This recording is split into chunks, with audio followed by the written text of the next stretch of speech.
Thank you, Paula, for those kind words. Thank you, CEDA, for organising this function. It's a pretty interesting topic and a pretty complex topic, and particularly thank you all for coming to listen.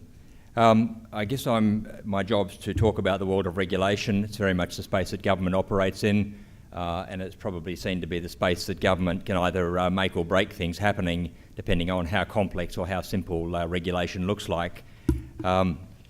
And it's certainly in terms of the way regulations evolve to around the current motor vehicle industry and what it expects of us as drivers and who's in our vehicle. It's a pretty complex world. So firstly, I wanted to do a brief coverage of what we're doing in WA, and this is perhaps a small part of the story because the real action's happening nationally and internationally.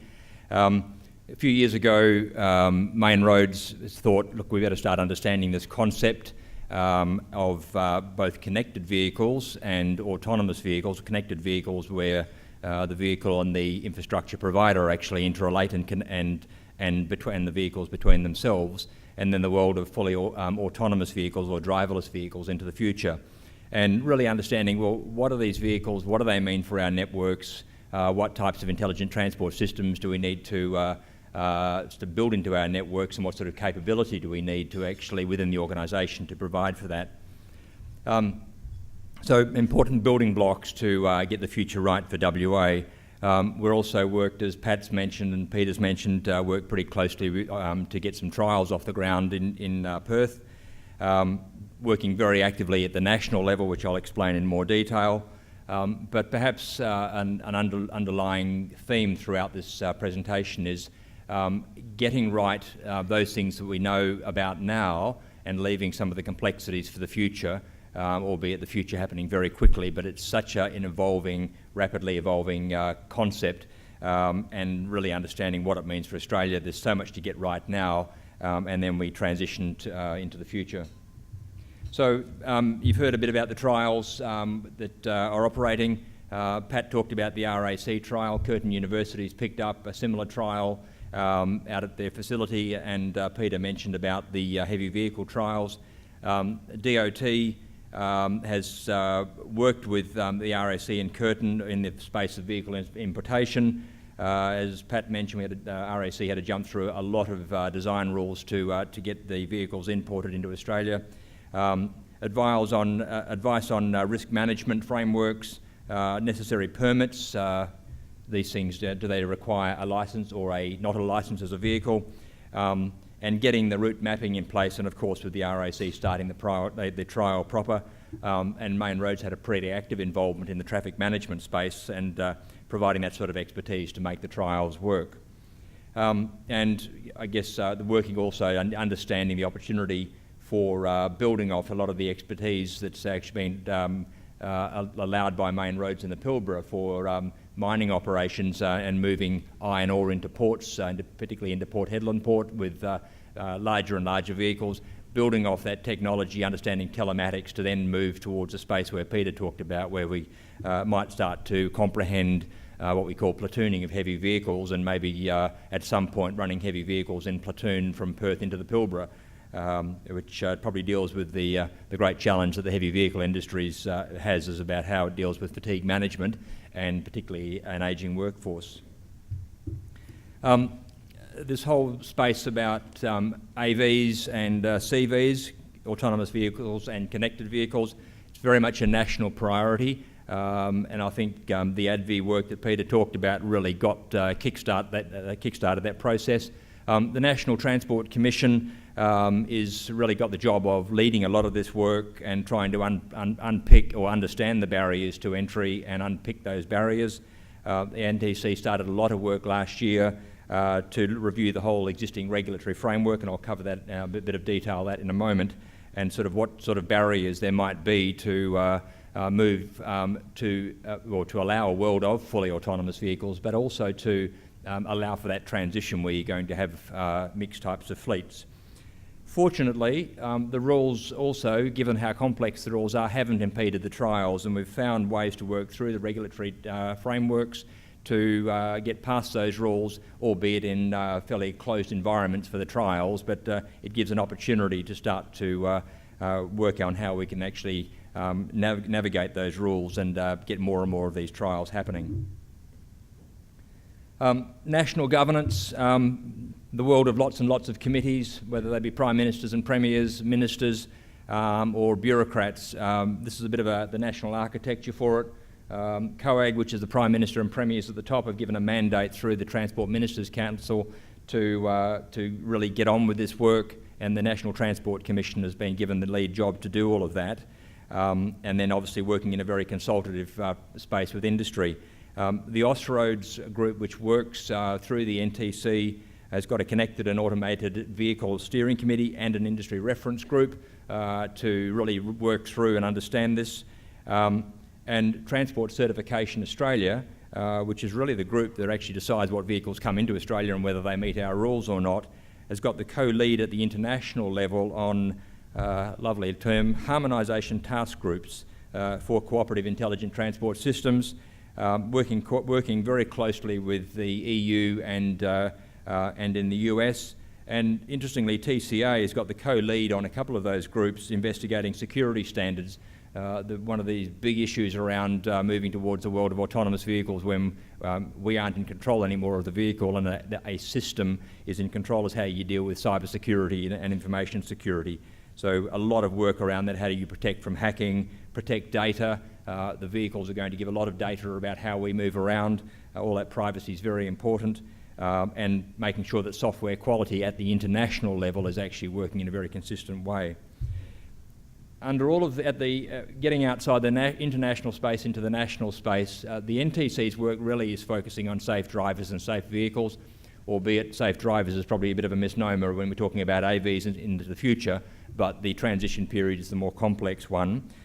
And as I say, dealing with privacy and cyber security, there will be an emerging state and local focus, which is really then getting down to where states want to control their own rules not about the vehicle, but about the access to the network, what parts of the road network and allow these vehicles in transition, and ultimately, what are the rules, how's the infrastructure developed around that one, and I think particularly about the behaviour of these vehicles in cities, and I think that's the big unknown space of whether these vehicles, every one of us is going to own one of these vehicles and we use it as our own private space, or every one of us actually decides not to buy a vehicle, or our children or our grandchildren, and we start to move towards an Uber on steroids type of model where there's mobility as a service is provided very much at the corporate level, and understanding what that actually means for behaviour in cities, particularly when all of this is actually hitting a pointy end of 100,000 or 200,000 of these vehicles converging on the CBD to get us to work.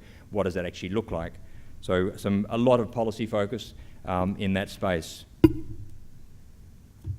NTC work plan, look, a series of stages through this work. Firstly, about getting some trial guidelines in place, picking off the work that we've have underway anyway, clarifying issues around control of automated vehicles, particularly about what's the responsibility of the driver at those various stages. Peter mentioned, and I think, or Pat showed you, the various stages of autonomy. We're really in autonomous vehicle 3 stage at the moment, where the vehicle can pretty well track its own route down a freeway or from Perth to Bunbury or from Perth to Geraldton, but we have to be in the vehicle and you're essentially controlling the wheel. AV4 then means, I know Peter showed you some pictures where you can pretty well go to sleep behind the wheel, but you still have to have a driver there. AV5 is, look, you can just sit and play whatever you want in the back seat, and the vehicle does totally itself. Most of the focus at the moment is really getting AV3 into the system and working out what those rules of the game are and how they operate, and hence, because we are still in control of the vehicle, how do you define that? There's a discussion paper out, and there'll be feedback that's actually being invited on that space. Other priority is about safety assurance systems. Who actually decides whether one of these vehicles coming into Australia is actually safe for our network? Do we have a whole system within Australia, or do we simply adopt, if it's a European accredited vehicle or a US accredited vehicle, we say, yep, good enough for them, good enough for us? a lot of work in that space, and there's a consultation process happening later this year on that one. Got the timeframes, I think, pretty well aligned with Peter. Level 4 autonomy, about 2020, 2021. A short period of time to get the rules right, and some work will happen on that one. And then, as I mentioned, in the meantime, the trial guidelines are actually enabling us to look and learn and experience.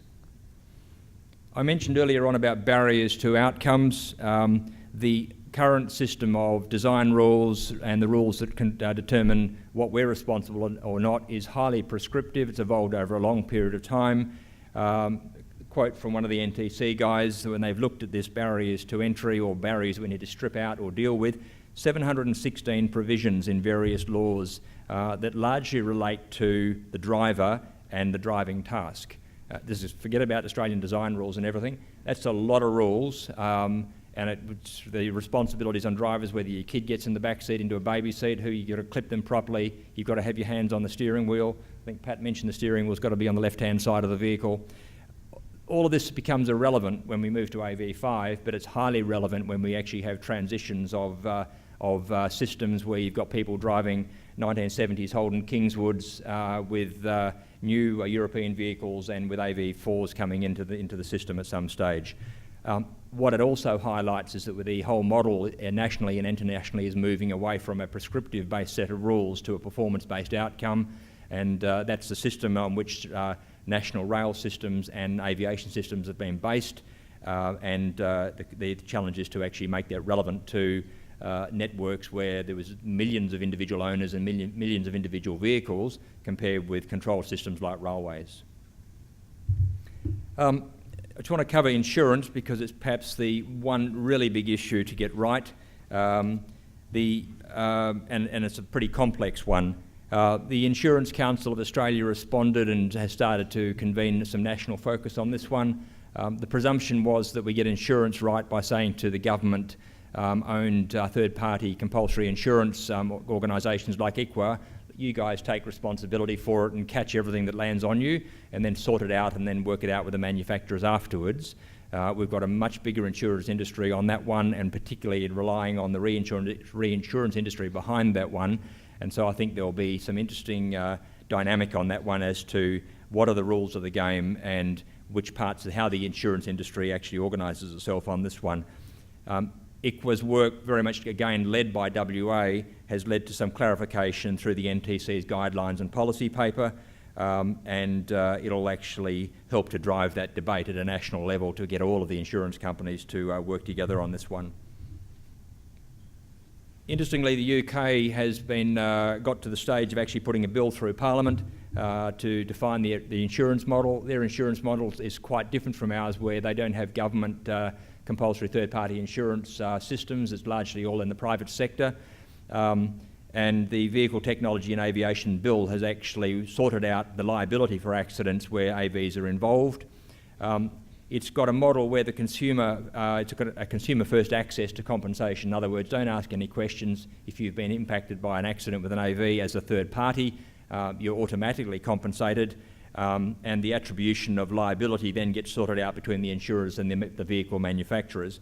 And safe to say that I think there's going to be a big dialogue between manufacturers and insurers as much as with governments.